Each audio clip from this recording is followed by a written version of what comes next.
Monday, the 7th of October, 2024. First reading. Reading from the book of Galatians.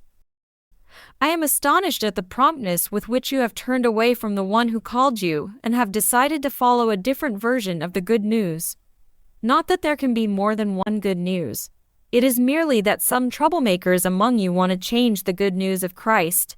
And let me warn you that if anyone preaches a version of the good news different from the one we have already preached to you, whether it be ourselves or an angel from heaven, he is to be condemned. I am only repeating what we told you before. If anyone preaches a version of the good news different from the one you have already heard, he is to be condemned. So now whom am I trying to please, man or God? Would you say it is men's approval I am looking for? If I still wanted that, I should not be what I am, a servant of Christ. The fact is, brothers, and I want you to realize this, the good news I preached is not a human message that I was given by men.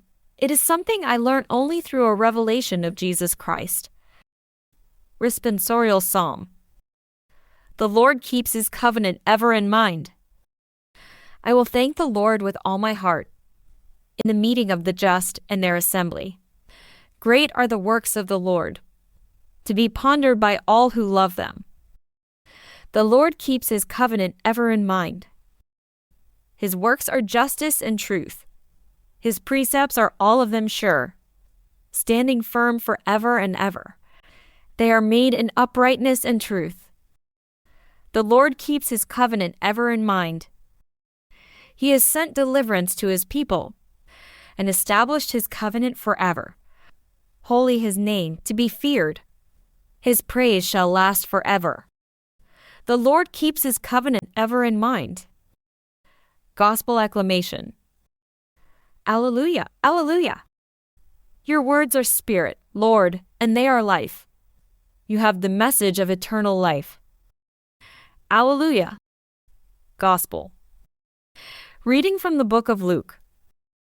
There was a lawyer who, to disconcert Jesus, stood up and said to him, Master, what must I do to inherit eternal life? He said to him, What is written in the law?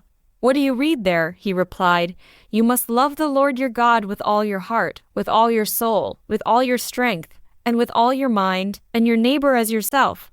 You have answered right, said Jesus, do this, and life is yours. But the man was anxious to justify himself and said to Jesus, And who is my neighbor? Jesus replied, A man was once on his way down from Jerusalem to Jericho and fell into the hands of brigands. They took all he had, beat him, and then made off, leaving him half dead. Now a priest happened to be traveling down the same road, but when he saw the man, he passed by on the other side. In the same way a Levite who came to the place saw him, and passed by on the other side. But a Samaritan traveler who came upon him was moved with compassion when he saw him. He went up and bandaged his wounds, pouring oil and wine on them. He then lifted him onto his own mount, carried him to the inn, and looked after him. Next day, he took out 2 denarii and handed them to the innkeeper. Look after him, he said, and on my way back I will make good any extra expense you have. Which of these 3, do you think, proved himself a neighbor to the man who fell into the brigand's hands? The one who took pity on him, he replied. Jesus said to him, Go, and do the same yourself. Gospel of the Lord.